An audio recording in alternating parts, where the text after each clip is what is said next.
Yes sir, may gabi ug maayong adlaw sa inyong tanan diha kung unsa man diha sa inyo karon. Ako dai si JR Tagalog, isa po akong private accredited electrician. Kasalukuyan pong nadistino diri sa Davao City area. So ang ato ang topic ug atong istoryahan karon is mahitungod sa kanang mag-hire ka og accredited electrician. So unang-una, basta accredited electrician, anaa na siya kasi klase nga asosasyon eh. So daghag asosasyon nga mga accredited diri sa Pilipinas. So private jud na siya nga klase nga tao nga once nga mag-hire ka ingana natural nga naa jud na lahi-lahi nga presyo, dili mi parehag presyo, dili mi parehag taripa. Tungod kay ang amo ang manggong gina-check o ginabasihan din ha kung unsa ang imong ipatrabaho sa moa. So magsugod jud ta sa sinugdanan. Unang-una, kinahanglan kag requirements nga electrical permit o valid ID, proof of ownership nga mao na ipasa dito nimo sa Davao Light. So diha dang palangdaan mo na among ginatan-aw diha sa imo ha. So mao na nga kinahanglan maki-istorya jud kag personal sa imong accredited. Kay once man gud nga mokuha ka og dili accredited, madubli ang imong gasto. Wa man ko nag-ingon nga dili mahuman ang trabaho, kaya jud na humanon sa dili accredited. Tungod kay naman po na kakayahan ba sa electrician. Pero mo lagi, ang imong gasto dubli na. Mubayad ka dito sa imong electrician nga dili accredited, din pag hire na po nimong accredited kay dili man na masulod ang imong papel o imong application.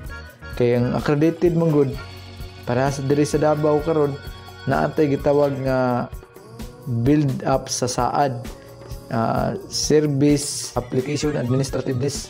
Kita kag ingana nga accredited kay para masulod ng imuhang requirements mga papel. So, proof of ownership, permit, kipicturan man na niya nga itong trabaho po sa site. I-check po to kung kuan ba, pasarap ba sa standard. So, bayad ka na. So, muna, akong i-advise mo kung magpatrabaho kag electrical, dito na lang ka sa accredited. Diya sa sulod sa imong balay, pwede na ng imong in-house nga electrician. So, okay. So, karon mabalik ta dito sa part sa pagbinayranay, mode of payment. So, idritso na ko sa mode of payment kay na diri ang pinaka-critical magud nga pag sinabtanay magud sa bahin sa mga pagbayad ba. So, once magud nga magbayad ka og ingana, so karapatan nimo nga imo pong isure nga dili pud mapalpak ang imong gibayad. Kay lisod man kayo bayad ra ka nya palpak. So suron po nimo, so kinahanglan pud ta ana og contract of work. So kinahanglan mag-istorya jud ta sa site og personal para clear pud sa imo ha og sa ako nga magkasinabot tang duha. So gawas na jud si Davao Light ana no sa ato ang kontrata, wala jud siya labot ana. Ang iyaha lang din ha nga makapasarta sa iyang standard o makompleto po lang imong requirements nga iyang gipangayo. So balikon ako, dili ako ang mangayo anang mga requirements si Davao Light. So unsa ang imong andamon kung accredited ang mo ana din na. So mag-check lang sa status sa site based on the plan, based sa imong gusto ipatrabaho. So mo na nga among ginatan-aw na may new connection, separation of meter, transfer location of meter, transformer application, temporary for construction. So mga ingon ana nga trabaho ang among gina-check. Then ang agianan pud sa wire. Then pagkasunod mo hatag na mi ana og budget nga estimate nga mo na ang mahurot tanan. So pinakagamay na kong pangayo ron sa kuha lang. Di na ko madto sa lain sa uban. So 15,000, 16,000 ana. Pero wala pa kay mga poste, wala kay mga breaker, load sign ana, mga lighting sa outlet, unsa pa na din ha. Mudako pa jud ang imong gastuhon. So dili lalim karon magpataod og kuryente no. Dako-dako jud ang budget nga imong andamon. Pero kung wala pa kay budget, pagtigom lang sa kay maabot ra mangyapon ka din ha ano.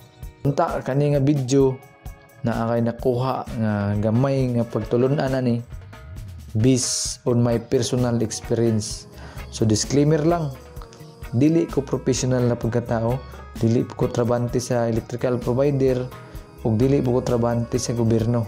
So usa lang jud ko ka freelance, private o accredited electrician nga association nga accredited. So usa ka UMD, United Electrician of Metro Davao. So shout out sa akong mga tanang ka UMD ug sa tanang asosasyon diri sa Davao nga mga electrician. Mayong gabi sa inyo ha bro. Ingat sa ato ang mga trabaho kanunay. Ug sa mga customer din ha. Bayarig tarong yung electrician ha. Kay dili lalim ang gagihan ana, grabe trial ug error. Pago na kabalo sa trabaho. Di lalim ang experience, knowledge, sacrifice, accountability. Dili lalim ang gagihan jud. Bayarin ninyo yung tarong. Ayaw ninyo og paguha, ayaw ninyo kuan na. Kay mobi ni naghatag og kinabuhi di sa building ug sa balay. So kung walay mga electrician nga klase nga tao or construction boys mga unsa na din na mga nagpadagan aning ato ang nasod diri sa kalibutan, wala tay kahayag ron makita. So pinaka legendary jud kaayo nga klase nga tao no. So tarungan ninyo bisan pag unsak nga klase nga tao ning kalibutan, kung wala nang mga electrician, wala kay kahayag makita sa palibot ron. So wala kay kuryente. So diha pa lang no. So dili lalim ang trabaho ani pod, masipyat pod. Patay ritso. May dagang atik ng trabaho ani. So wala lang gunahuna na mo no kung hindi ang inyong safety o ang inyong paglambo ubanta sa paglambo hantod sa hangtod. So daghang salamat. Mayong gabi.